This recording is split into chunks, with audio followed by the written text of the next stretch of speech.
we're in the game.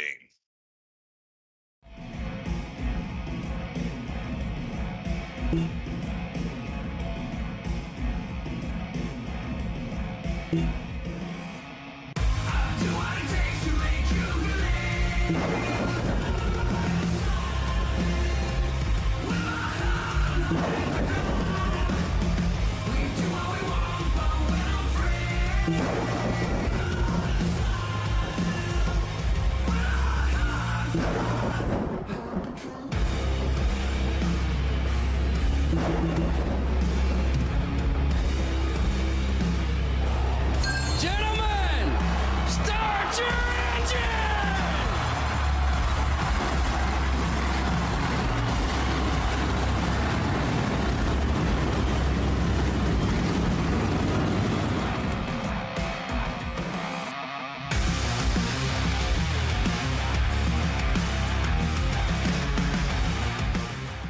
Drivers, start your printers.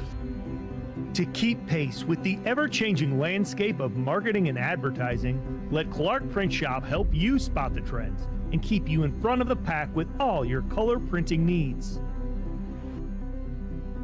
From business cards to invitations, menus to mugs, we can print anything you need on paper or your choice of over 3,000 promotional items.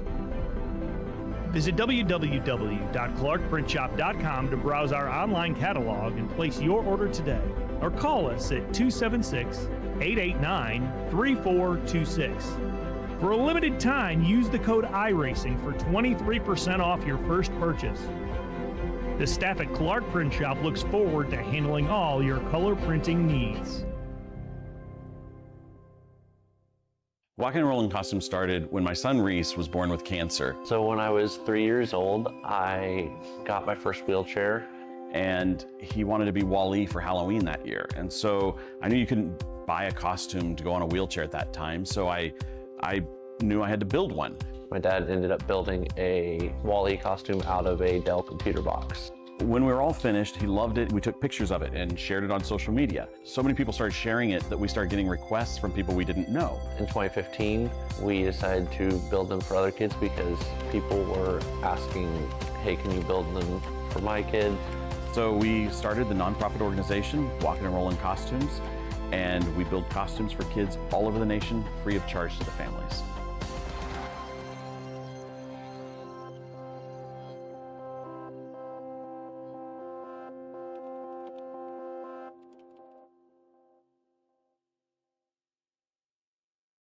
JS Racing.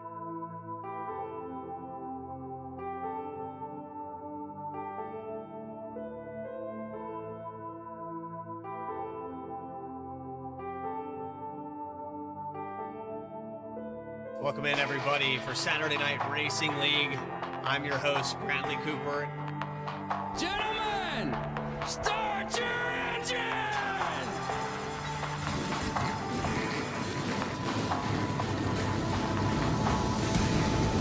Again, well, thank you all for being here. 32 cars, green flag at Daytona. And it is a cluster back here for the 15th position. Bailey Turner will lead him down. Turner, Stravato, Jeff Wright. We see some lockup, big lockup. Rewind for second. Sturgeon clears all of them. Comes down a little bit here in the entry of one. Porter might just try to run him out of room here. Oh, he bumped in the wall. They're going to crash. They both crash. Ray Massey's going to win it. Are you kidding me?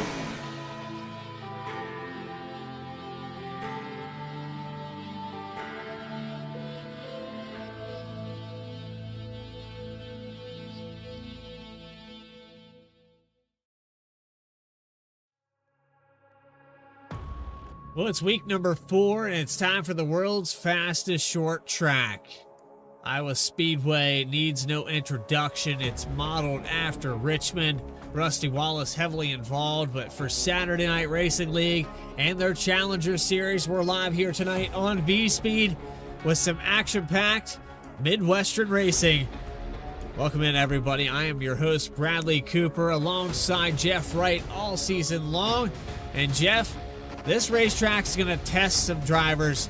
If you were doing good at the beginning of this season, you might not favor this place. It's very, very difficult to stay on the bottom and pass here.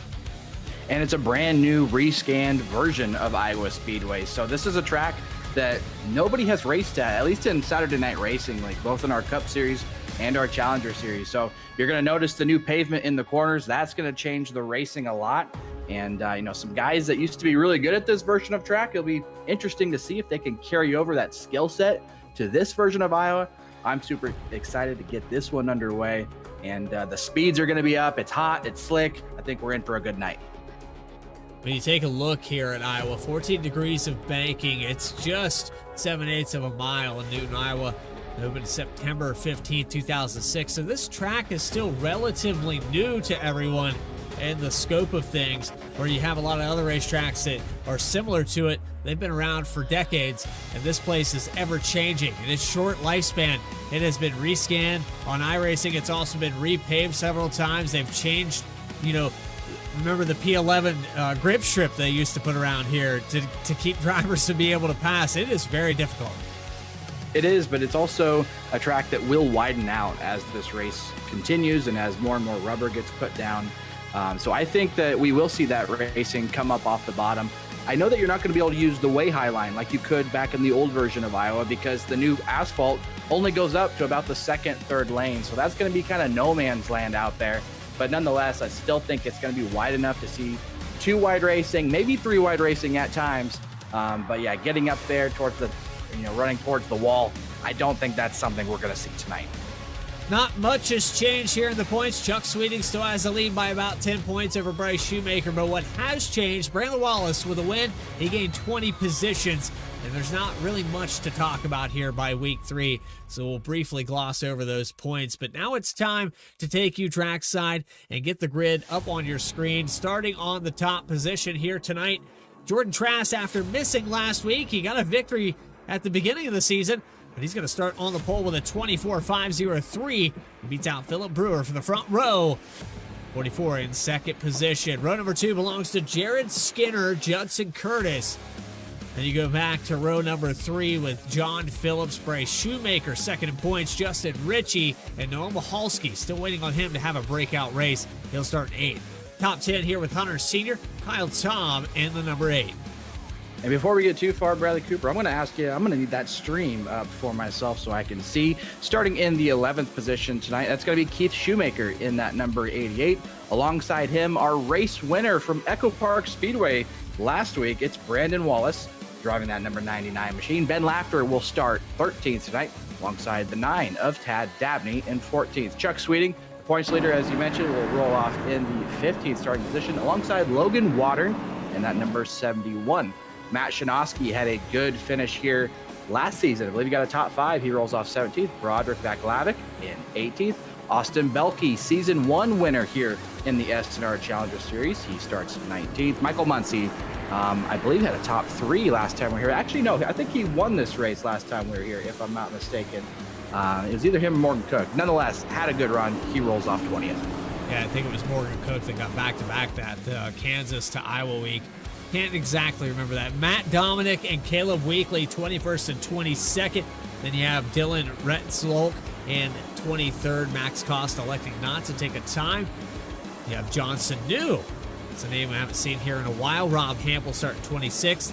Then you have Benjamin Richards, Chris Rude, and at the tail end, William Kelly in the 33. Well, I haven't done it for a while here, Jeff, but go ahead and take a pick here on who you think is going to win this race. I think it's going to be really tough to beat Jordan Trask tonight. I know it's a new version of Iowa. He was so good here in the old version, but he's starting pole sitter.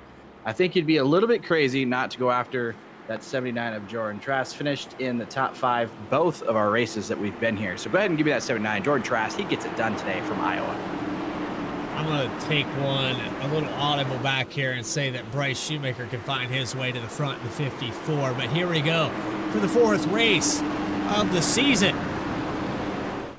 Saturday Night Racing League Challenger Series Season 3, their first short track. Jordan Trask into turn 1. Here we go.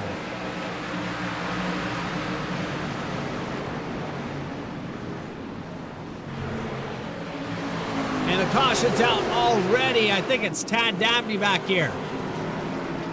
Yeah, it looks like a stack up on the restart. I want to say it started from the outside lane. I think there's just, tire spin, wheel spin, whatever you want to call it. Really got that, middle of the pack there kind of jammed up, and just a chain reaction. Yeah, Tad Dabney with some big damage already out of the gate, and a few others. Not how you want to start your race at all.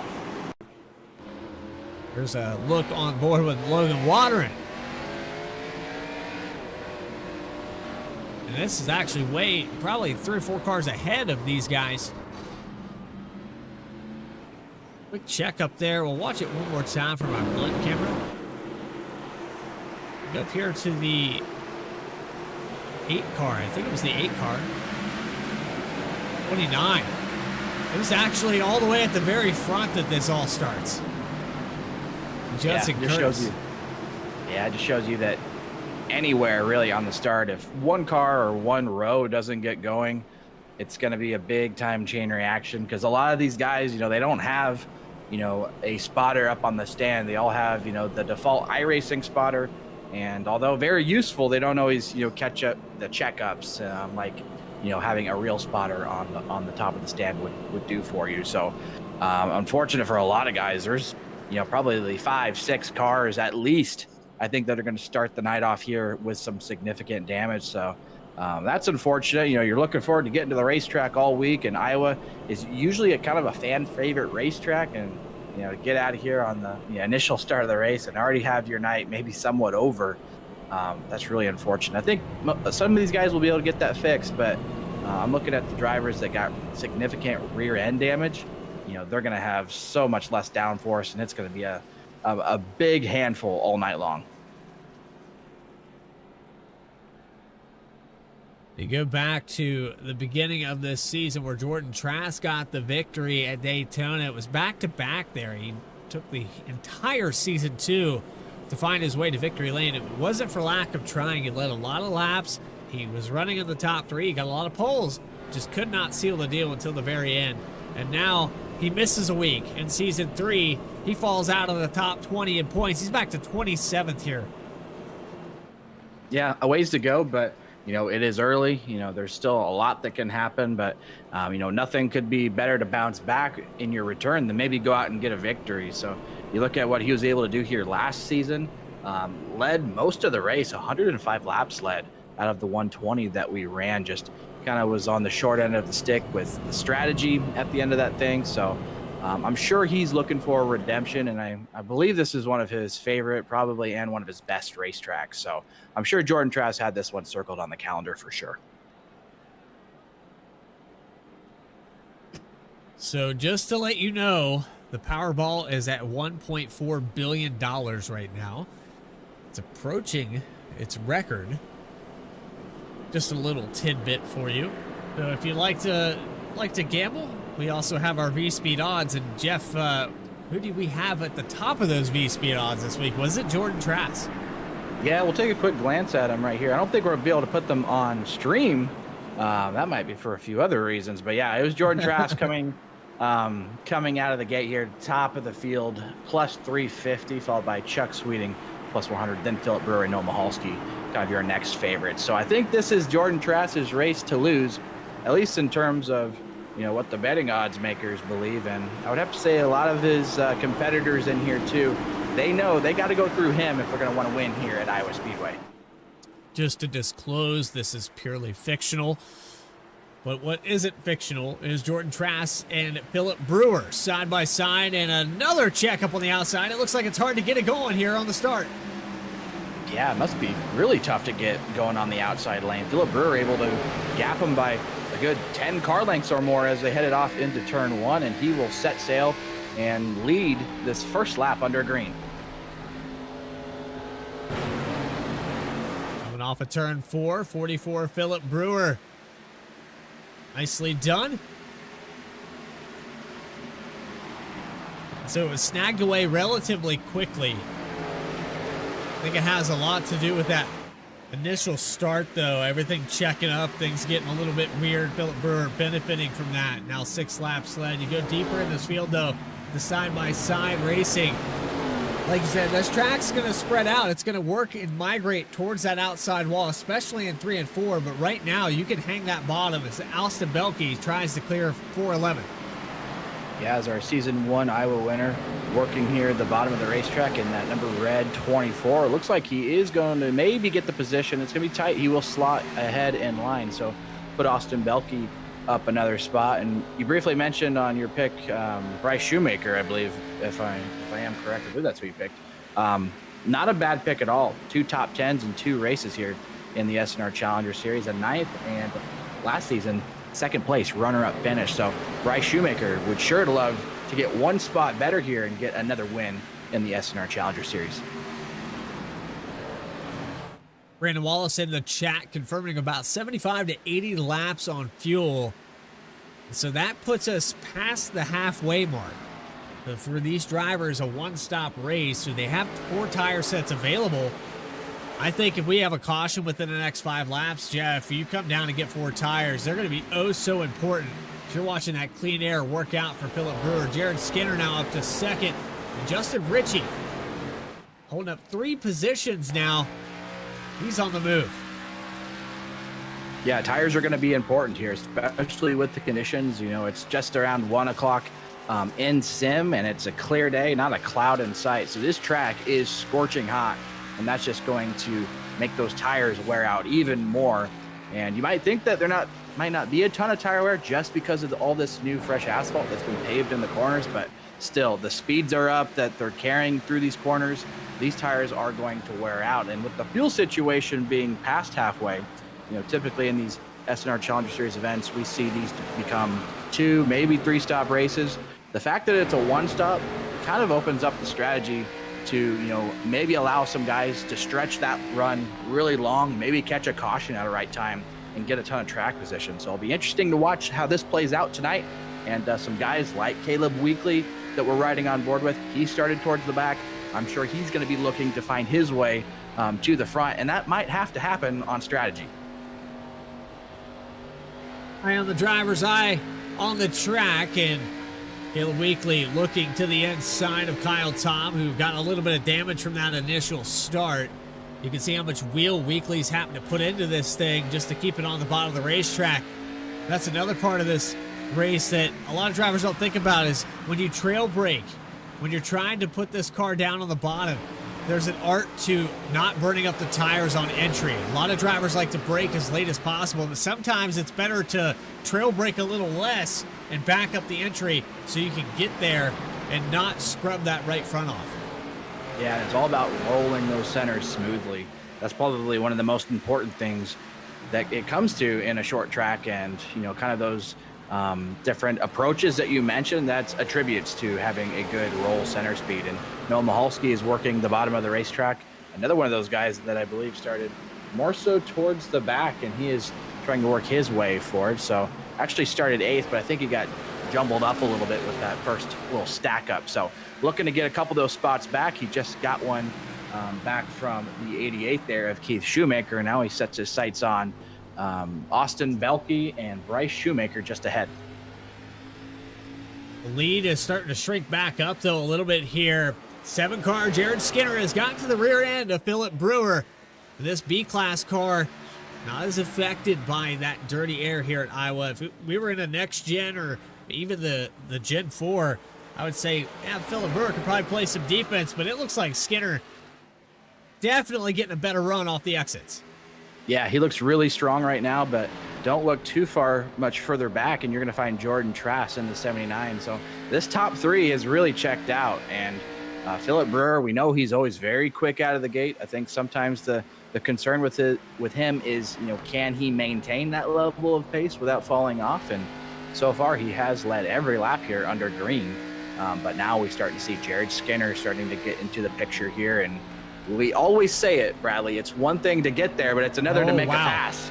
And looks like he's searching around right now. Maybe going to catch the fence very close there for the 7 of Jared Skinner. Got to the throttle a little too early, trying to get to the outside of Philip Brewer, pushed him up the racetrack.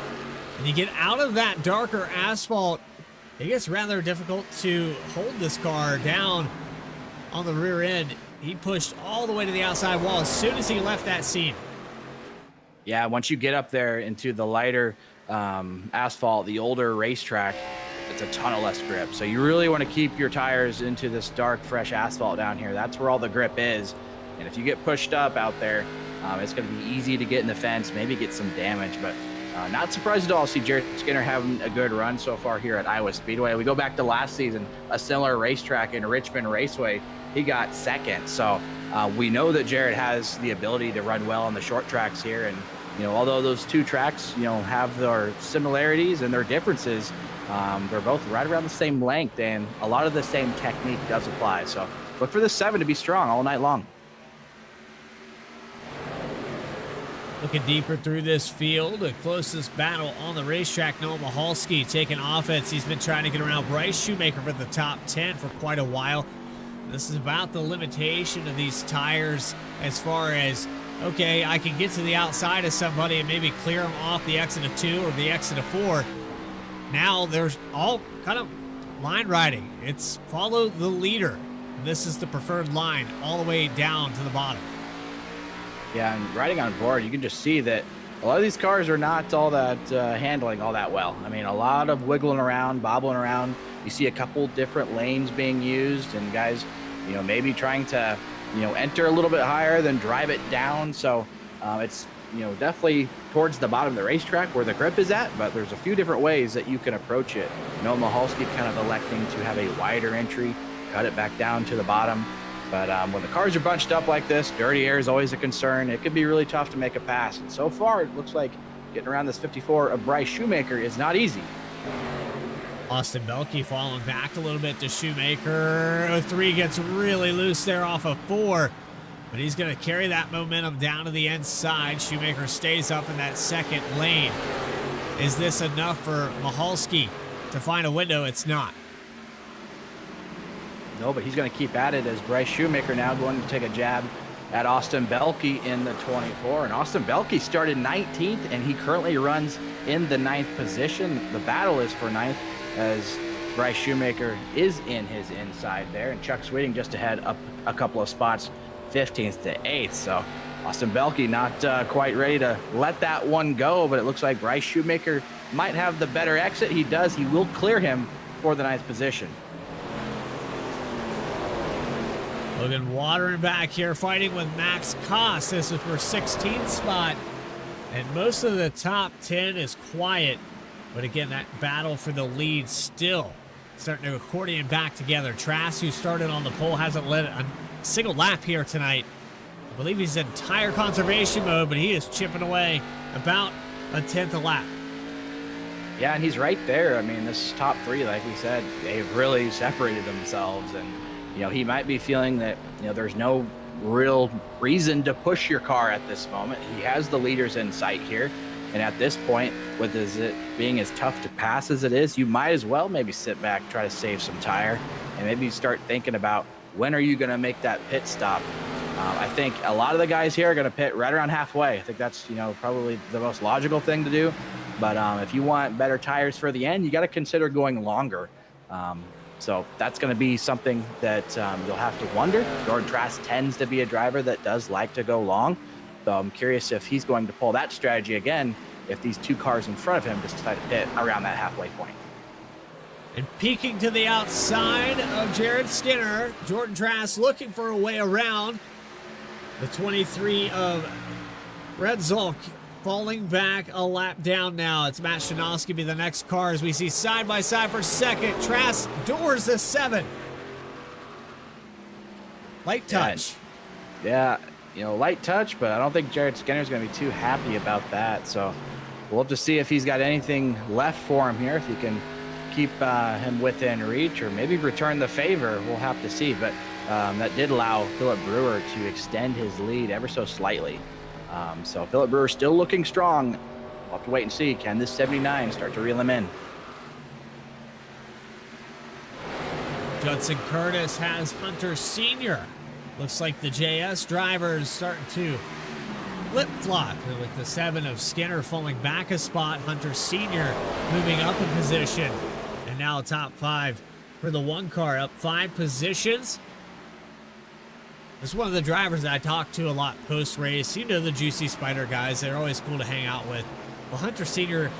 is one of the newest ones to the iRacing service. And for some reason, Jeff, he asks my opinion about driving, to which I respond, I sit in a booth. Well, you know a thing or two about racing, that is for sure. There's no doubt about that, but we have a caution on the speedway. Kyle Tom sideways out of turn 2, lost control, single car spin, and some of the damage on the right rear might have been a factor in this one. Oh no, 71 contact. Back this up one more time. The 71 of Logan Watering. Pushes up the racetrack just a little bit there. Yeah, it looks like no cars went around entirely, but we're gonna have a good look at this on board with Caleb Weekly. This happened just ahead, and he was able to just squeak by without getting any contact, so I'm sure that made his heart drop just a bit, but with the caution flag, that's going to get this field all stacked back up, and we have pit stops underway. So Philip Brewer, I mean, you'd be crazy not to hit pit road now, 33 laps into this race. But you have to be perfect in the box, in and out of the stall. 44 has the right sides going up. It looks like Judson Curtis missed his stall a little bit there, as you can see on the left side of your screen. Left side's down and away for Philip Brewer. He's going to win the battle off of pit road. And Trask stays in second. Top 5 hasn't changed hands. Yep, good stop there for Brewer, and really the rest of the top 5 to execute those pit stops cleanly, retain their track position. Didn't see anybody feel comfortable here to take 2 tires, so 4 tires for everybody this time.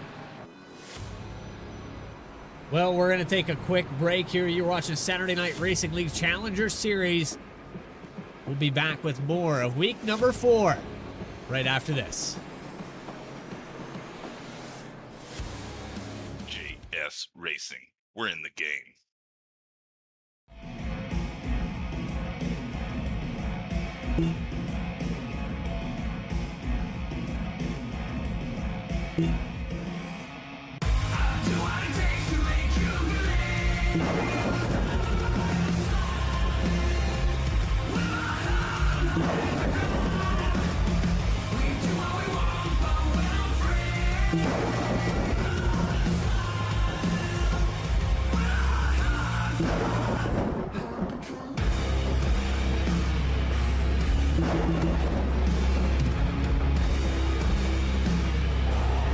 Gentlemen, start your engine!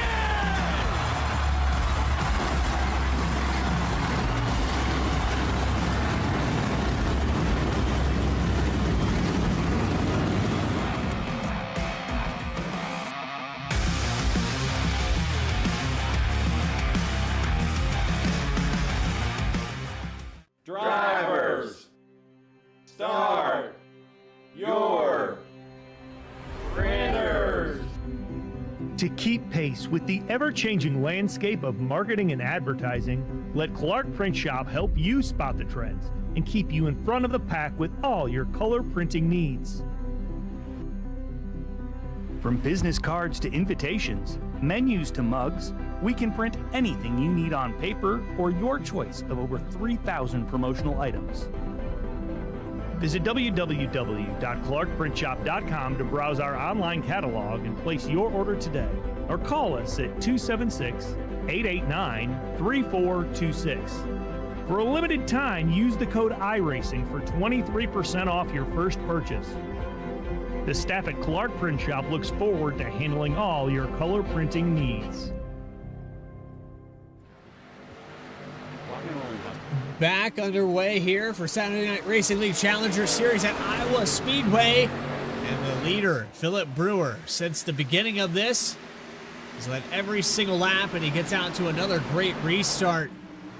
Jordan Trask fighting with Jared Skinner. We had pit stops there under that last caution. Everybody on 4 fresh ones, and you're seeing the side-by-side pick back up. Matt Dominic with a black flag. Yeah, you're going to have to probably guess some sort of restart violation that race control was able to catch. So that 25 is going to have to make a pass-through penalty more than likely here, and probably need a caution to get back into this one. I believe it was too many pit stalls on that last set of pit stops. You're allowed 2 in, 2 out. Is that correct? I believe it's 4 in, 4 out. 4 in, 4 out. Well, Matt Dominic has a black flag nonetheless. It could have been a speeding penalty. It could have been a restart violation. Not exactly sure. We'll have to get confirmation on that. But you can see how quickly these drivers have figured it out. That clean air is being awesome. Philip Brewer's front.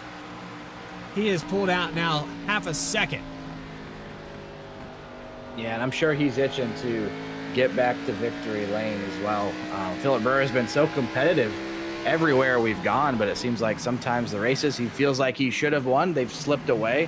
And right now, I mean, the best place you could put yourself is in that clean air to give yourself the biggest advantage, and we'll see if he can hang on. It'll also be interesting to see, will Jordan Trask, Jared Skinner, will they push a little bit harder this run? Because, you know, we did start to see Brewer get away just a little bit. But another car that I'm looking at that's just come into the frame, the 75 of Chuck Sweeting.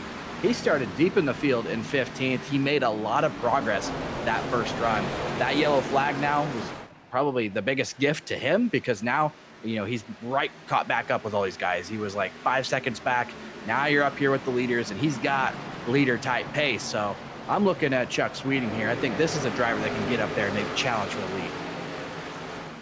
Don't go changing your pick just yet. Mine's struggling a little bit right now. Bryce Shoemaker side by side with Justin Ritchie. The FireStorm Racing machine, number 54, trying to get clear. Can't quite do it there out of 4. He'll go into turn 1 with a send.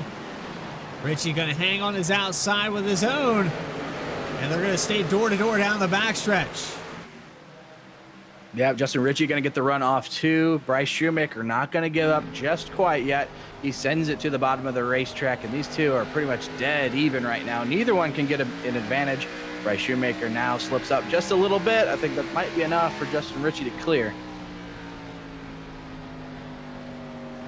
I got to ask, if you had to pick a driver that was sleeping right now, just the dormant volcano here in the Challenger Series, who would you go with? Because for me, I think it's Judson Curtis, but I'm sure you have an opinion on that.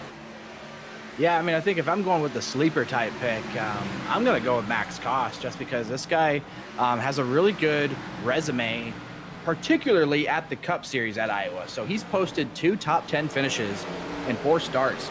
The Challenger Series hasn't really gone his way. It seems like he's been involved in a lot of bad luck, but you know, I think if this thing comes down to strategy or maybe an important pit stop, or if Max just is able to find himself, you know, towards the front, however that may be, I think that's a driver that you would have to look out for just because of his success in the Cup Series alone. I think that speaks for itself. So give me Max Koss for that sleeper pick.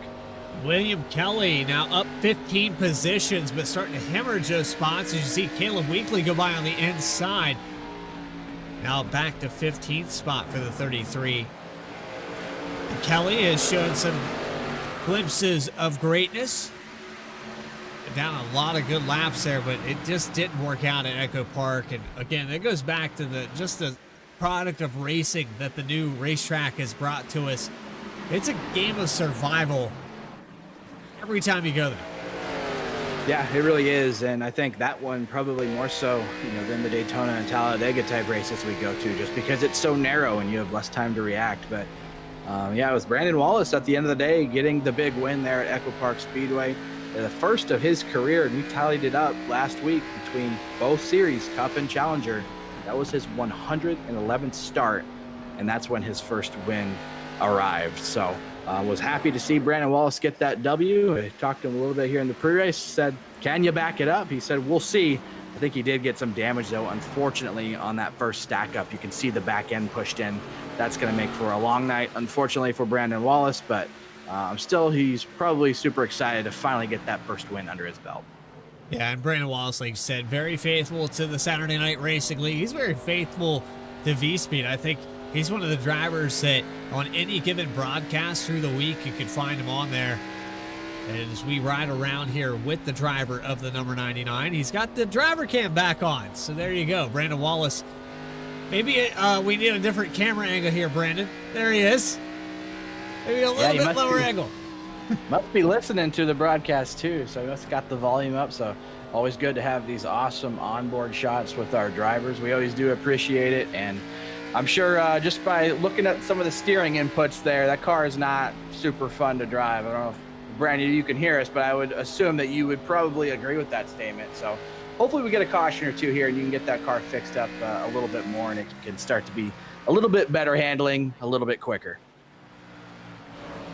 Brewer half a second ahead. He's pulling back away from Trask, and this is that cat and mouse game you play at short tracks where you let a guy reel you in. Jeff, you're notorious for doing this. You save your stuff when you get out to about half a second. You let him get up there in that dirty air and try to push, and then you just set sail. Yeah, being the leader, you try to take the advantage of that clean air to where you don't have to drive as hard, but you want to drive just hard enough so that the guy behind you can't get a run on you and can't make a move for the lead. And sometimes that can be tough to balance, especially when you got some hungry race car drivers behind you, and very fast race car drivers too. I mean, Jordan Trask, Jared Skinner, Chuck Sweeting, all guys that I think, if you get them track position late, they got the speed to go win the race. And I'm sure Philip Brewer knows that. So could just be managing the gap, but also just trying to keep the tires on it for the long run. That is back-to-back champion, Jeff Wright. Back-to-back that you just talked to. And you can see Dakota Floyd here in the Cup Series in just a moment. Shout out to Dakota Floyd. And he's been, he's been much improved in the Cup Series, but comparatively in the Challenger Series, dominant season last year. And what I would say is kind of an asterisk, winless in the first season. It's not very often you see somebody pull off a Matt Kenseth like that. Yeah, but it just speaks to the consistency, right? And that's still very important, especially in the format that we run here. So wins are nice and they help, but they're not everything. You got to be consistent week in, week out if you want to get a championship. And you're right. Yeah, Dakota Floyd was able to do that twice, back to back, and has since retired off to the Cup Series where he's very competitive as well. I mean, you look at his runs at Las Vegas and also Auto Club, very quick. And I think it won't be too long, Bradley, before we see Dakota Floyd breakthrough for that very first Cup Series win. Wins are far and few between here in the Challenger and Cup Series. Saturday Night Racing League has so much variety. Last season, I would even put an asterisk on that. We had Bailey Turner, who just dominated the regular season. I think it came up with somewhere around 7 wins, I think, and that was unheard of numbers. But it was also in that next-gen car where a lot of people aren't experienced, and if you like it, you're great at it, but a lot of people hate it. Yeah, a very polarizing car, I would have to say. And, I was kind of one of the drivers that kind of fell on the side where, I didn't absolutely love it and didn't have it quite figured out. Bailey Turner certainly did have it figured out. He was very, very good every single week, always putting himself in a position to win. And like you said, 7 races, that's a very big chunk of the schedule. So, and he's already got to win this season at Daytona. So he's won Daytona 3 times in a row. That's pretty unheard of as well. So, and 3 different cars, I believe. Yeah, I think you're right. So that speaks to how good of a super speedway driver he is. But 7 wins last season. That's pretty insane. Looking like it's a struggle now for Jordan Trask. He falls back another 10th that lap. Hunter Sr., Chuck Sweeting starting to reel these guys in up here at the lead. We're talking about hundredths of a second. It's not much, but they are slightly faster. A 25. I'll put the laps up. This new graphic we have here. There's the lap times. We're splitting hairs right now, Jeff, but over a few laps, that does add up. Yeah, and you got to be consistent too. And a lot of times, as you get closer, and from running those consistent lap times, you get closer to the back of the car in front of you, the dirty air gets worse. And so it's kind of weird how that works, if you're not super familiar in the world of racing. But a lot of times, the closer you get, the harder it is to actually gain time. So sometimes you're almost caught in this, bubble that you can't see. But we got trouble. Matt Shinosky around on the front straightaway. No caution right now. He's going to actually take it to the pits. He toes straight to pit road to not bring out a yellow.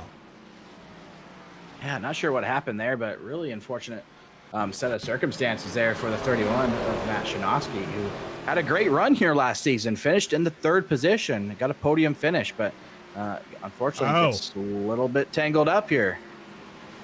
That was the leaders, and oh wow, the one of Hunter Sr. just barely gets away with it. Yeah, I wonder if Hunter Sr.'s got some damage from that, though. You know, it didn't look like a lot, but it might have been enough to maybe push in the rear quarter panel of his car. Certainly, I think they touched, unless that was netcode, but there could be some damage on his car. There was some noise there from that, but I want to go back to maybe back this up a little bit more. Look here on board with the 7 car. They're approaching this, and Shinosky's out of the way. This is Shinosky up near the wall and Adam 4. I think Jared Skinner just misjudges, or maybe he gets loose. Yeah, hard to say, and potentially maybe just didn't see him. You know, it's... Yeah, I'm not sure. Up the hill. Not intentional. Just unfortunate, going to end Shinosky's night with him having to tow there. So it heads up by him to be able to tow, though, to not bring out the caution, but just unfortunate for him that he's going to lose a couple of laps now because of that. And I don't know how significant his damage is, but I mean, going 2-3 laps down, that's going to be tough to overcome. That sets 3rd place back about 0.7 of a second from Jordan Trask. Damage or not, he lost a little bit of time. You're watching a battle back here a moment ago. It was Kyle Taub who was going after William Kelly. There's Caleb Weekly. This is back in the 16th, 15th position. It's amazing to me how much this field is spread out so quickly. Noah Mahalski to the inside of Bryce Shoemaker. Yeah, this is going to be a tough battle. Bryce Shoemaker has done a great job and worked his way back up to 6th after that first restart incident. A lot of these guys kind of got shuffled back because of that, and I would say most of these drivers right here are just trying to regain a lot of what they lost. So, yeah, we'll see who can get the position here. Bryce Shoemaker will hold off for the time being, but you have Justin Ritchie just behind Mahalski. But you're right, this track is super spread out, and we are just beyond halfway. Well, just beyond halfway, that's a perfect moment to remind you what we like to do here on V-Speed Saturday Night Racing League. They have a sponsor. We're going to ride on board with that driver that owns that team. Let's Get Loud, presented by FireStorm Racing.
Get Loud, presented by FireStorm Racing, and sorry I didn't have as many static cams as I intended to have here tonight, but it's Philip Brewer holding the top spot, pulling back out to a full second over Jordan Trask.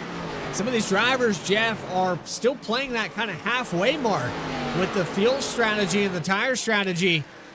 We had the 54 of Bryce Shoemaker come down pit road about, I don't know, 5-6 laps past that halfway mark. Yeah, and I like the call for some of these guys kind of riding in, that 5th to 10th spot. They know they got to do something different in order to try and catch these leaders. I think they realize they're probably not going to run them down on raw pace, so we may as well try something different, and pitting early could net them, quite a bit of track position. So we'll see if that works out. I saw Noah Mihalski. I think he was another one of those drivers that was kind of felt like he was buried in traffic, so I think that's partially why he decided to pit early. And looking at these lap times now, fresh tires do mean something, so we'll have to wait and see. Are these leaders going to react, or they're going to want to maybe go long and have the tires for the very end?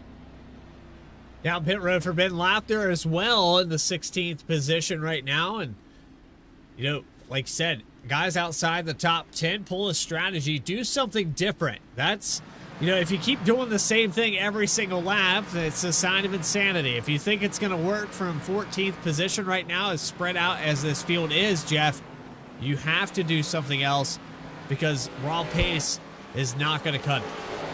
Yeah, and also the balance. We're riding on board there with the FireStorm Racing segment. Jared Skinner was absolutely all over the place on the straightaway. So that tells me that these rear tires are absolutely shot, and I'm sure a lot of these drivers were just dying to get to pit lane and probably didn't want to go all that much further. And I think Jared Skinner probably going to be one of those drivers too that's going to want to make his way to pit lane soon. Here comes the leaders, Brewer and Trask down pit lane.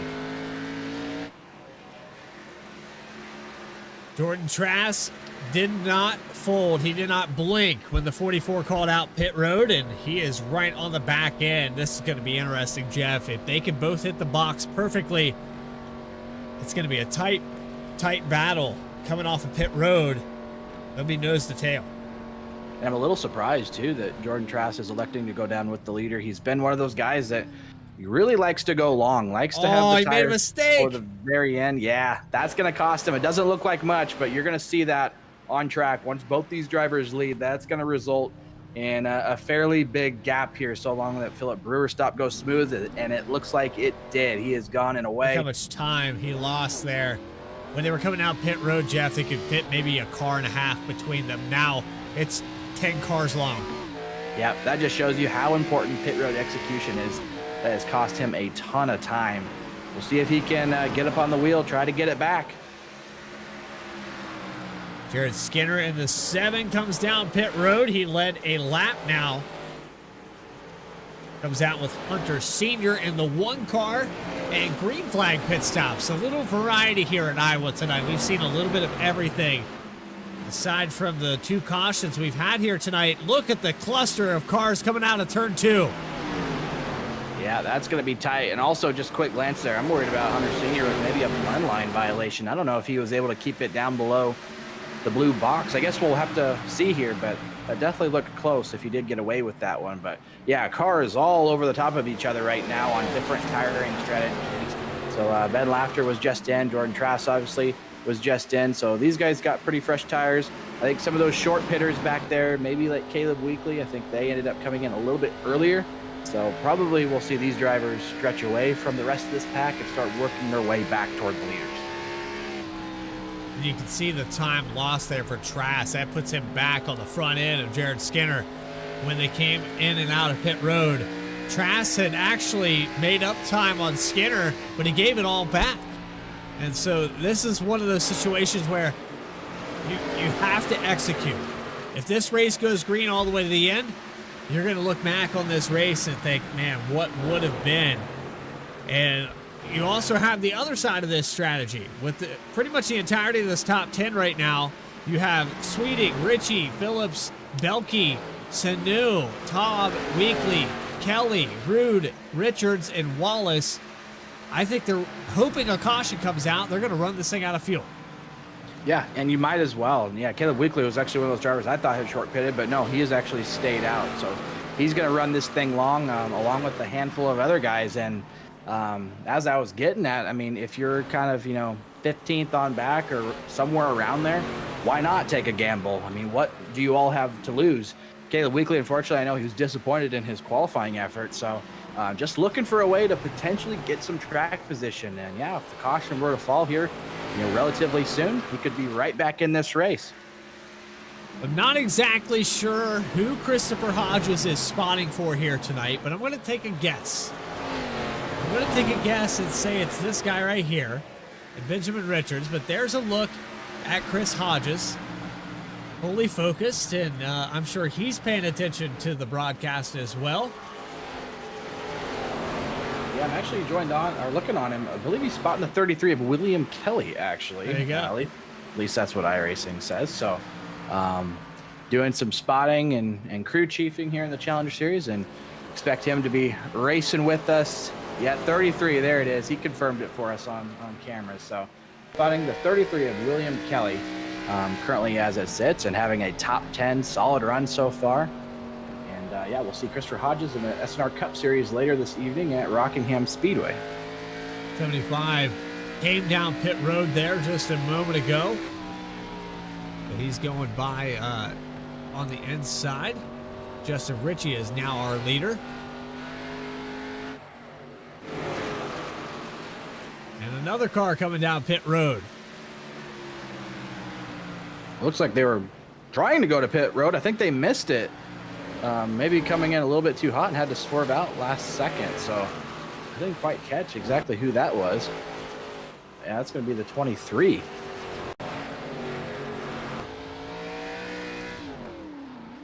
Yeah, it was time to come to pit road.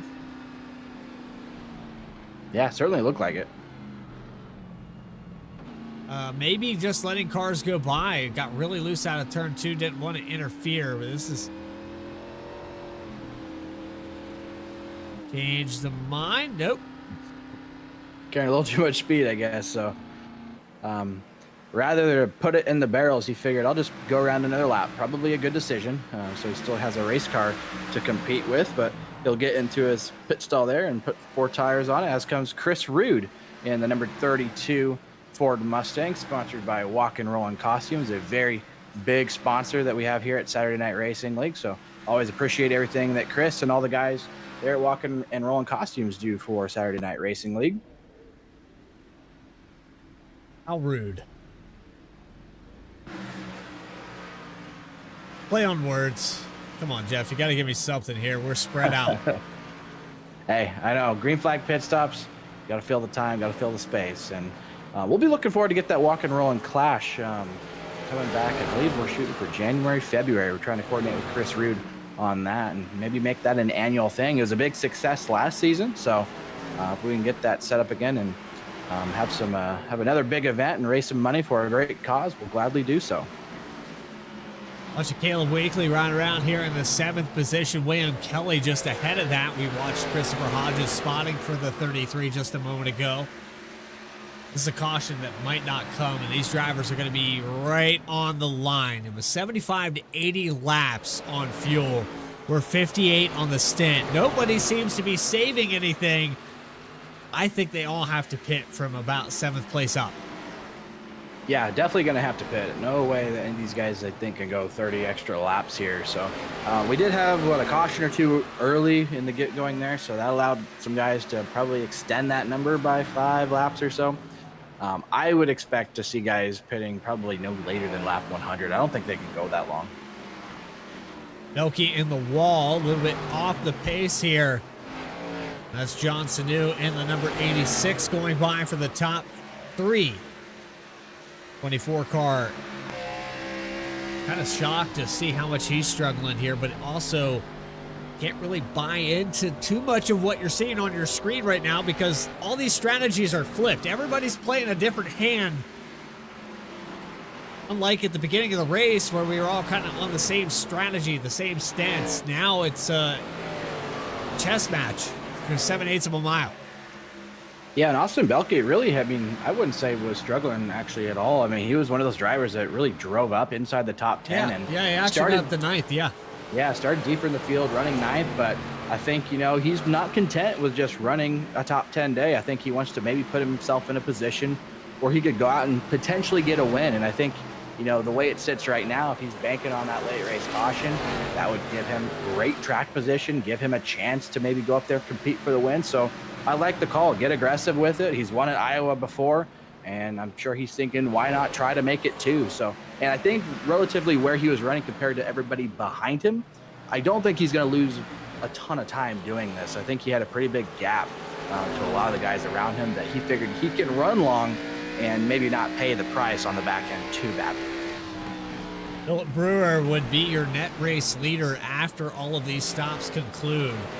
We still have 8 cars yet to come down pit road. Some of them have short pitted.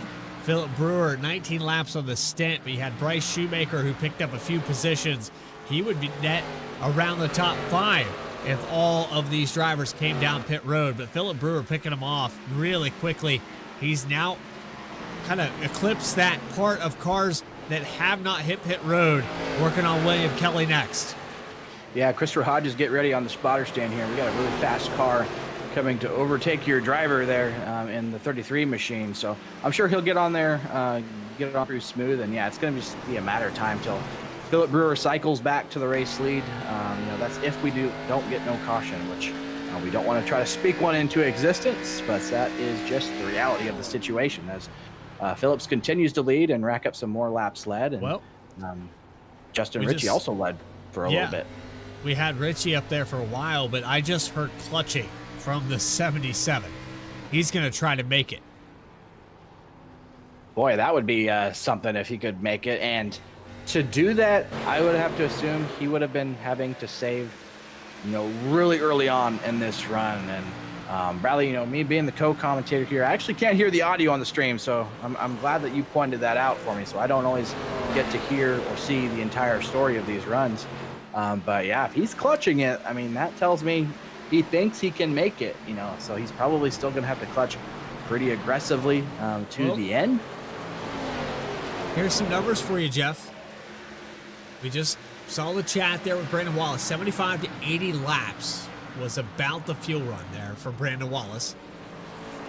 They are 67 laps on the stint right now. That tells us we have 21 to go here.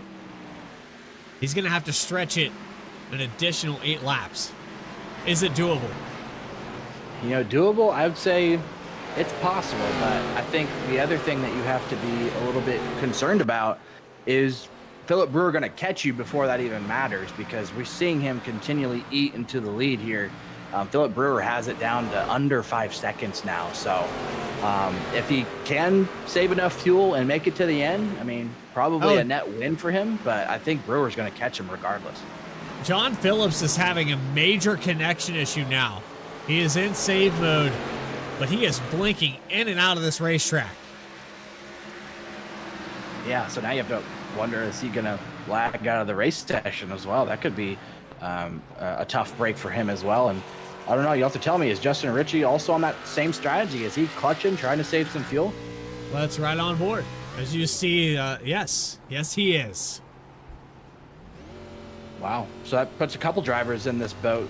Trying to stretch it here an additional 20 laps or so. But, I mean, we keep looking at the ticker, and Philip Brewer continually eating into that race lead. He has it down to, what, about 3.5 seconds now? So, I don't know. I think that these guys are going to get past regardless if they can save enough fuel. But we will wait and see.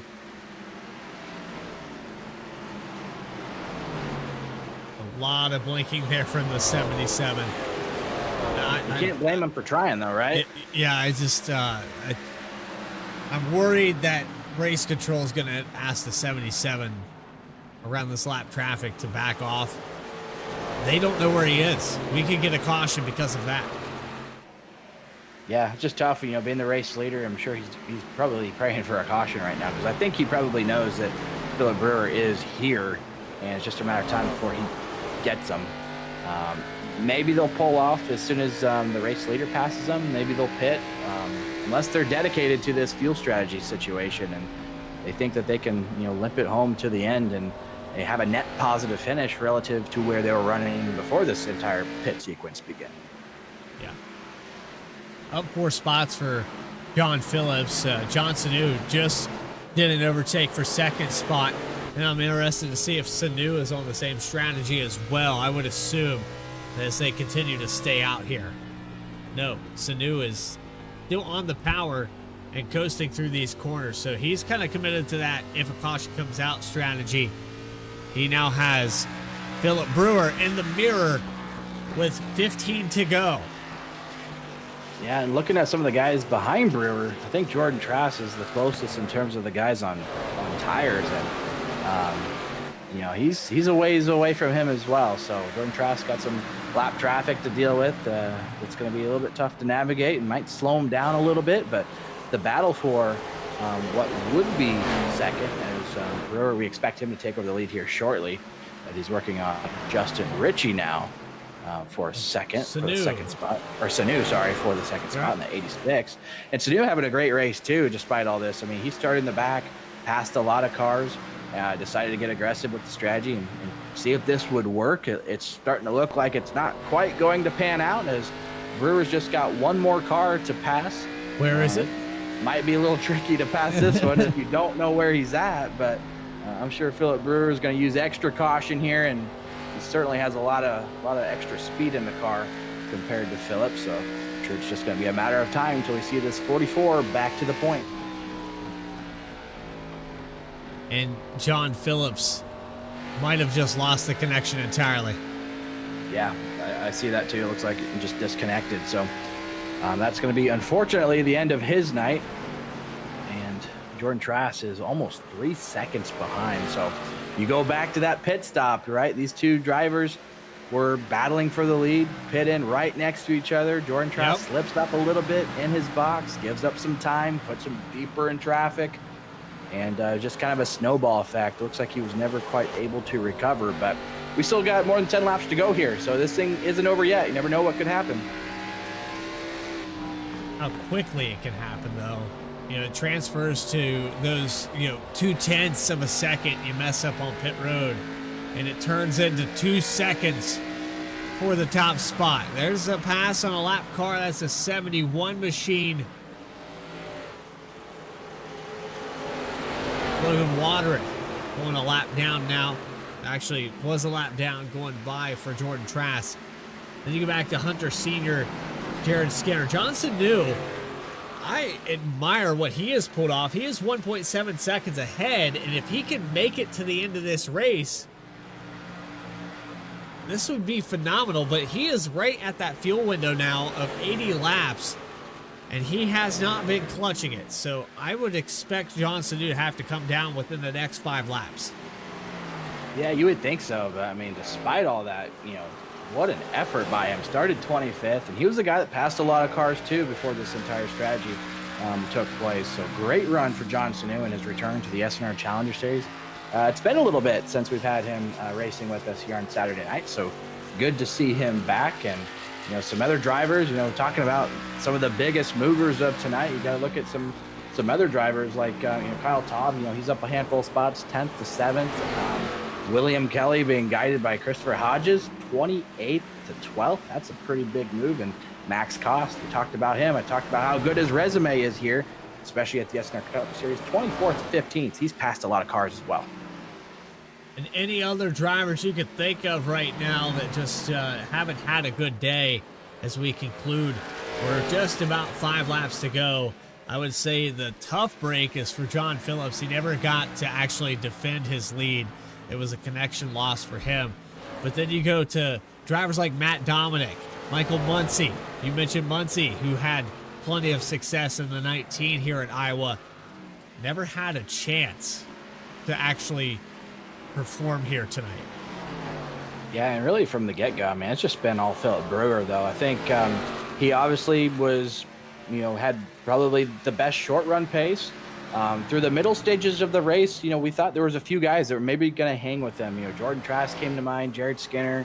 I think we saw Hunter Sr. up there, as well as Chuck Sweeting. But, after we got to that, past the midway part into the long run, and then where the pit stops began, really nobody's been on Philip Brewer's level, as we're going to get the 4 to go this time from Iowa Speedway. And right now, Philip Brewer is just praying, no caution. Let's get to the white flag and let's wrap this thing up.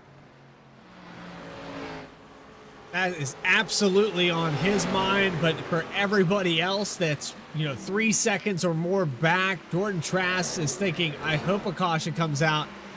He's got all this traffic with Hunter Sr. right in his mirror.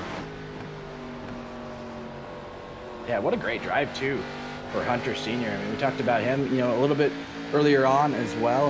9th to 4th, or 3rd now as he passes Sanu.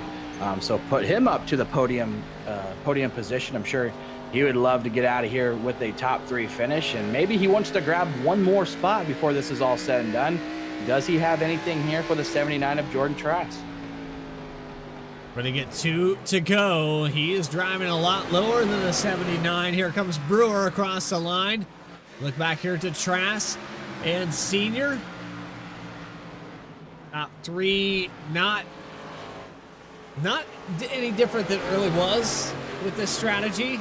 I mean, kudos to the guys that have made it work. John Sanu made it work. I don't know how he did it without the clutch pedal, but it looks like he is committed. Philip Brewer one more time around for week number 4, and the 44 car, it's a lot of 4s here. He's going to get a victory here. He has set sail by 3.5 seconds. The 44 car, just a phenomenal drive. Here we go for Philip Brewer. Another victory lane celebration. For this team, it's a win for FireStorm Racing at Iowa. Yeah, what a dominant performance it was. I mean, there was no doubt tonight that he was the strongest car, strongest on the short run, executed the pit stop the best, great speed on the long run, and just a very well ran race. 87 laps led for him tonight. He gets the win at Iowa Speedway. It's going to be, I believe, his first win of the season. Correct me if I'm wrong. I'll double check on that, but nonetheless, a big win here for Philip Brewer. 3 different winners with Brandon Wallace, Jordan Trask. Gonna have to fill in that last blank for me because I'm drawing one. Yeah, Michael Muncie, Jordan Trask, Brandon Wallace. So this is Philip Brewer's first win of season 3 in the SNR Challenger Series, and he's gonna burn it down here at Iowa Speedway, and it's gonna be a great points day too. He collects the maximum amount of points. He led a lap, led the most lap, gets the win. You can't come out of a race any better than that. Post-race interviews with your top 3 and those final race results. And week number 14 of the Challenger Series has concluded in our first short track effort. Back with more on B-Speed right after this. JS Racing. We're in the game.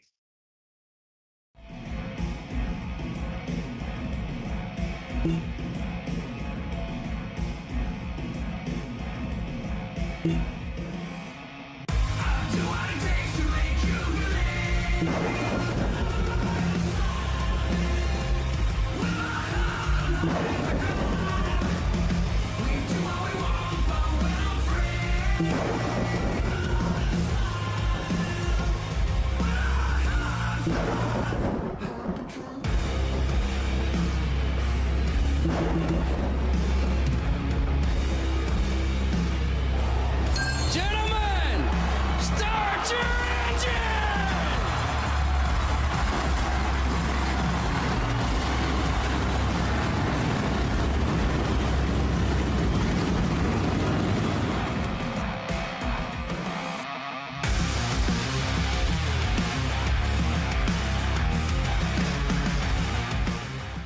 Drivers, start your printers. To keep pace with the ever-changing landscape of marketing and advertising, let Clark Print Shop help you spot the trends and keep you in front of the pack with all your color printing needs. From business cards to invitations, menus to mugs, we can print anything you need on paper or your choice of over 3,000 promotional items. Visit www.clarkprintshop.com to browse our online catalog and place your order today, or call us at 276-889-3426. For a limited time, use the code iRacing for 23% off your first purchase. The staff at Clark Print Shop looks forward to handling all your color printing needs. Walking and Rolling Costumes started when my son Reese was born with cancer. So when I was 3 years old, I got my first wheelchair. And he wanted to be Wall-E for Halloween that year. And so I knew you couldn't buy a costume to go on a wheelchair at that time, so I knew I had to build one. My dad ended up building a Wall-E costume out of a Dell computer box.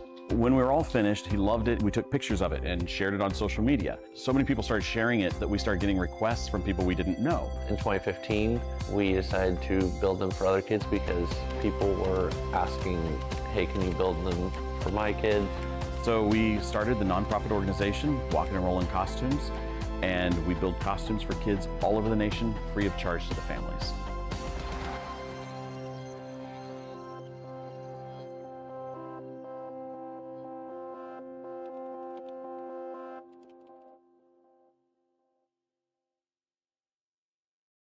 JS Racing. Welcome back to our coverage here from Iowa Speedway. It was a dominant performance, if you could say it, and it put it all together for Philip Brewer.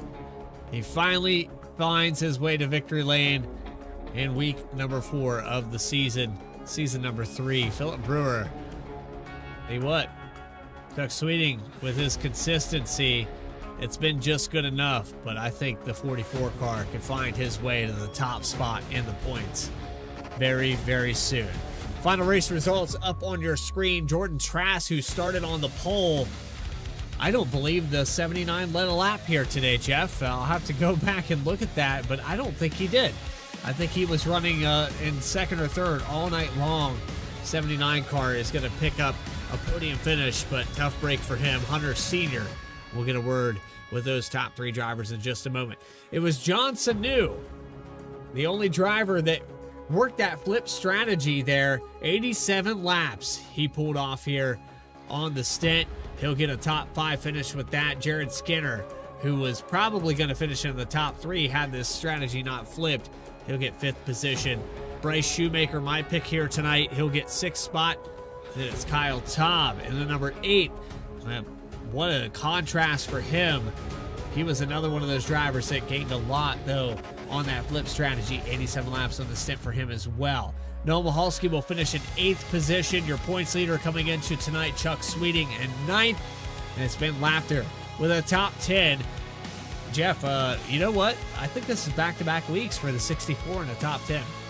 Yeah, and this is kind of a sneaky top 10 for him, too. He wasn't all that, running in the top 10. I think it was just very well executed pit strategy and just maybe outsmarting some of the guys to get that top 10. So good run there for Ben Laughter, and you get to watch that back on his YouTube live stream later in the week when he gets that up. In the 11th spot is Justin Ritchie, was running better than 11th tonight, but that's where he settles for. Judson Curtis in the 29th, he gets 12th. Caleb Weekly in the 13 car gets 13th, up from 22nd. Max Cost had to fight his way forward as well, starting in the 24th spot. He gets 14th. William Kelly, guided by Christopher Hodges, starting deep in the field in 29th, gets a top 15 finish. Last week's winner, Brandon Wallace from Echo Park Speedway, settles for 16th. And Austin Belkey got aggressive with the strategy. This was a guy that had worked his way inside the top 10, but kind of went for that all or nothing strategy, if you will, and he will fall back to 17th place. Logan Watern in the 71, he will get 18th. Keith Shoemaker finds a top 20 finish tonight in 19th, and Chris Rude in that number 32 Walk and Rolling Costumes Ford Mustang gets 20th. 21st is going to go to Ben Richards. He is the last of the one lap down, and we have Tad Dabney, who had a tough break there in the number 9. He'll finish in 22nd. It's Rhett Zulk in the 23 machine, finishing in 23rd. Rob Hamp, 24th. These cars, 12 laps and probably off the racetrack. John Phillips just off the racetrack there, couldn't get back to the lead. He had the lead there. I don't think he was going to contest it for very long, but he probably could have pulled off a top 5 with this one today. He's going to finish in the 25th position. Matt Shinosky, 26. Matt Dominic in 27th. They go back to 28th with Michael Muncy. That's a tough break there. Not sure what the connection issue or if there was an early crash with him. He's going to finish 28th position. And then it's Broderick Vaclavic in 29th. With that, though, it's time to talk to your top 3 and bring your race winner. We're going to start with the very top spot. Philip Brewer in the number 44 gets the victory here tonight. Congratulations to you. Jeff Wright and me both made the point that you put this race together perfectly, and it finally fell into place. It wasn't one of those races where something bad happened in the last 10 laps to take it away from you. Yeah, I knew I had to jump Jordan off rip because you can't really pass here, and it was just kind of smooth sailing from there, ripping the bottom, and I was definitely praying those last 10 laps that nobody wrecked, and I was hearing it every time somebody got loose. Car handled poorly, but it seemed like down near that white line is where you wanted to be. You hung your car out there. Let's go back to the strategy flip, though. You guys have a caution there about the midway point that kind of flipped everything on its head, and you stay committed to that kind of maybe backed it up, 15 or 20 laps, but you stayed committed to that mid-race pit stop where a lot of guys tried to stay out and stretch the run, hoping another caution came out.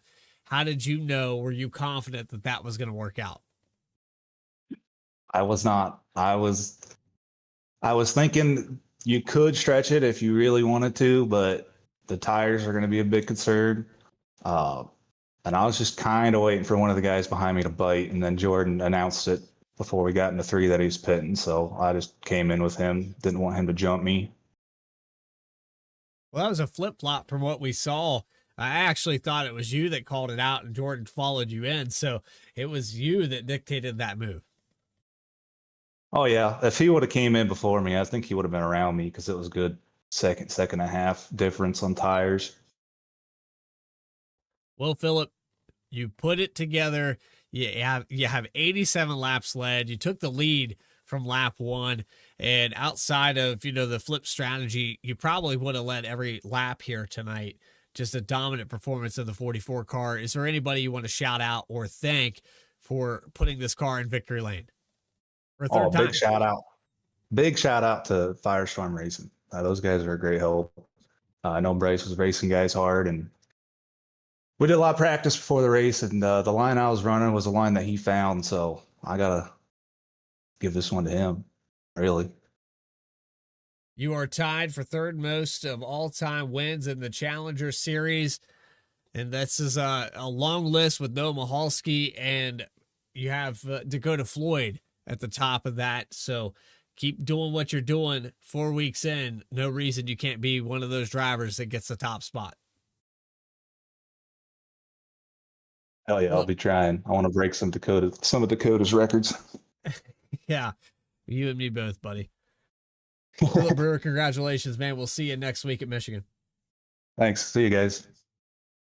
Philip Brewer, winner here in week number 4. I'm a little bit off tonight, Jeff. I don't know if you noticed the cadence or not, but you know who wasn't off tonight? He started on the pole. You've caught up with him on pit road. Just that minor mistake there on pit road, but Jeff Wright, you've caught up with Jordan Trass. Yeah, I'm standing by Jordan Trask here on pit lane. And Jordan, I feel like this race might have been one of those types of races that what could have been. You qualified on pole. This was a race that obviously clean air was very important. Philip Brewer able to get around you on the start there. What more did you need to maybe get it back around him? We thought maybe you're going to try to jump him on that pit sequence. And then we saw the little bit of a slip up on pit lane. Is that what kind of did it for you? Or did you just have a little bit, I guess, trouble trying to match the speed of that 44? Yeah, I felt like he and I were really even on pace overall. I made a bit of a mistake before the race. I had my brake bias too low. I was pretty wrecking loose that whole race. I mean, I think even like lap 7, I slid all the way through turn 3 and 4 and somehow maintained top 3. But I certainly had a handful out there. That was one of the hardest drives I've ever had to do because I didn't set up the car properly. And I was hoping I could jump Philip Brewer, but I think I called out my pits too early and he reacted and just came down at the same time. But overall, it was a really fun race. It's definitely one of the hardest races I've had to drive, just for how loose I was there. But I'm not a fan of this repave. I definitely like the old Iowa a lot, but what can you do about it?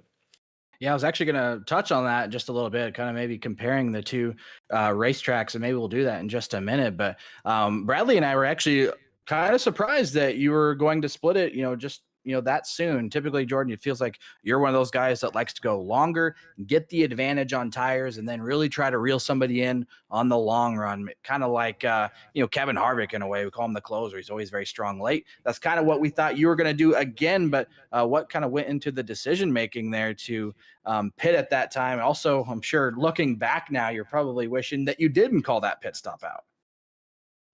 Yeah, I would have loved to run long. I do like doing that, as you said, but I just couldn't handle the car anymore. I was losing time on Phillip, and third place was right up behind me, and I had no grip in the car. I was sliding in, sliding out, brake bias was too low, and I had worn the right rear out, had nothing left to give, so I was hoping for some fresh tires and maybe a late caution, but that was the only chance I really had of beating Phillip there.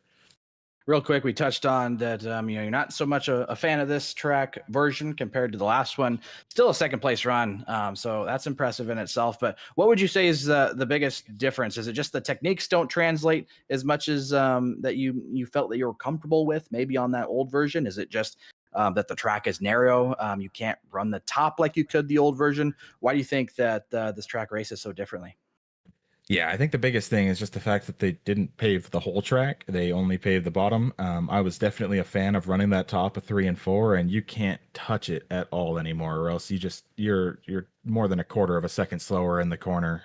It is awful to run up high now, and it's definitely got some character going on and off the new patching of pavement. It's very loose. You saw a few people get loose and a few people spin, but yeah, it's very different and very similar in a way, but it forces you to run low. It's different but tighter, just like you were saying, and it's just less options on the track. It makes the racing tighter and it makes it a lot harder to pass, and it already was hard to pass. So that's all there really is to it. And track position was huge. I was happy to get that pole, but unfortunately I just spun the tires a little too much on the restarts. All in all, a good points day for you. And real quick before we let you go, Jordan, anybody you want to thank, maybe shout out. Yeah, big thanks to you guys. It's always fun to watch these broadcasts back, and thanks to my teammates and Joseph McCorder. It's always fun to run with them, and glad we could all finish tonight. And thanks to everyone who puts on these races at SNR. It's a lot of fun. Jordan Trask, second place tonight at Iowa. Jordan, thanks for talking with us. Yeah, thank you. So Jordan Trask settles for second. You could tell it in his voice, Bradley. He wanted to get that win. Yeah. He ran so great here last season, and especially at the old version of Iowa Speedway. So maybe just missing something that he had found on that old layout. But still, all in all, second place finish. You can't be too disappointed. But he definitely wanted to go out and get that win. Moving on to our third place finisher tonight, it's going to be Hunter Sr. finding his way into that third spot to get himself a podium finish. Bradley Cooper is standing by. Well, Hunter, I got to say, finally, I get to talk to you. I've talked to you a lot post-race, but this one feels good. You finally started to figure something out. Yes, sir. Yeah, you put the race together. You didn't lead any laps. You didn't start the best, but man, did you come on there at the tail end of this race. And I know when you're looking at strategy, it's really difficult to do the math and put all of it together while you're trying to drive the car. Yeah, I mean, I had a lot of help from Josh Adams. A lot of us at Juicy Spider kind of work together with that kind of stuff, and he helped me a lot with that. And that last run, actually the run before, he was mentioning that I was actually running them guys down in the front. So kind of said, pit right after them and don't worry about fuel, just push it, and kind of pushed myself up into a third place position. It's better than where I thought I was going to finish. Qualifying ninth, I thought I was going to finish back there, so I can take a third and be happy with it. What are your expectations though coming into a race like this? Maybe a track you're still relatively new to the sim, and then we have a racetrack that is relatively new as far as updates go. Does that maybe level the playing field? For me, I mean, I think the benefit that I think I'm going to carry in like this kind of track, for instance, I notice a lot of people don't really enjoy this update on this track. I personally like it a lot. I think the racing here is kind of fun. I mean, the bottom lane kind of being the dominant lane is, I mean, you know, it's pretty much, you know, everywhere, but here it felt like if you could have, you know, got the bottom right, you could pass anybody. And I like this track. I like the update they did compared to the other update. Coming in here, like I said, you know, I qualified 9th. I was content with finishing in the top 10. If I would have finished outside the top 10, that would have been okay too. But to be able to pull off a 3rd place, you know, starting from back there and kind of working my way through the field and getting to race a lot of guys that, you know, I get to race a lot, but never really get to be around, I guess. Get to talk to a lot, and a lot of good friends, you know, like Jared raced me really clean. Same with Justin Ritchie and some of those other guys I was getting up to. It was, like I said, you know, it is this track, you know, I like it. I think I had a lot of fun and definitely came out with a better expectation. Hugging the white line around this place here tonight. Did a fantastic job, Hunter, and podium finish here. First V-Speed interview. Sir. Have you rehearsed it, or are you ready? What's the next question? Oh, the next question is, who do you have to thank for tonight's podium finish? So I actually have rehearsed this one. I rehearsed this one a lot, actually, because it's Juicy Spider and Highside Podcast. Everybody over there, Josh, Jared, Nick, Mike, every single one of them. Those guys, they all work together so well. And they're the reason I'm sitting here, the reason, you know, Jared's sitting here, and we get to run these cars and be able to put their name in good positions and get to work with a great group of guys that help us every single week and push us to be better in every way. So I can't go without saying thanks to those guys. They're pretty much the whole reason I'm sitting here. Congratulations on that podium, and I look forward to seeing you evolve and adapt and overcome on the iRacing service. Congratulations again, and we'll see you next week at Michigan. Yes, sir. Hopefully get to talk to you guys next week. You guys have a good night. Hunter Senior 3rd place finish, started 9th, gained 6 spots.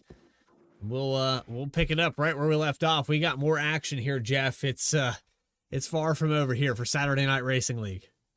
Yeah, excited to see what Rockingham brings there in the SNR Cup Series. But Hunter Senior, his best career finish, and 3rd, his last one, I believe, came at Kansas just a season ago. He finished 3rd. He gets 3rd again tonight. So a good run there for Hunter Senior. But it was Philip Brewer getting his 3rd career win in the SNR Challenger Series, and it comes in his 30th start. So look for Philip Brewer to be a force all season long.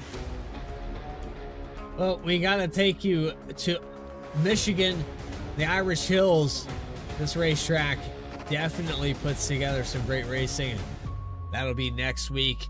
But we still have more racing. Rockingham coming up in just a moment's time. It's about 45 minutes away. I know Jeff Wright is just chomping at the bit to go back to one of those racetracks. And maybe we get to talk to Jeff Wright up here in Victory Lane or in the podium on V-Speed. But you know, go turn those laps, Jeff. I know it's always a juggle here, working in the booth and then going back to the racetrack right after it. Yeah, it certainly is, but it's a lot of fun, and I enjoy calling these races here with you, Bradley Cooper, and everybody here at V-Speed. So, yeah, pleasure to do this. But yeah, time for me to go. Time to go get in the race car and get ready for tonight. Enjoy the action coming up here momentarily, but for everybody at V-Speed, our co-commentator Jeff Wright up here all season long. Adam Baker in the background, our other producers and owners, Morgan Cook, Eddie Smith. We also have Logan Threlkeld and Lucas Lyons on that production team. This is Bradley Cooper saying so long from Iowa Speedway. It's on to week number 5 for the Challenger Series. Week number 4 at Rockingham coming up in just a moment. Stay tracking, everybody.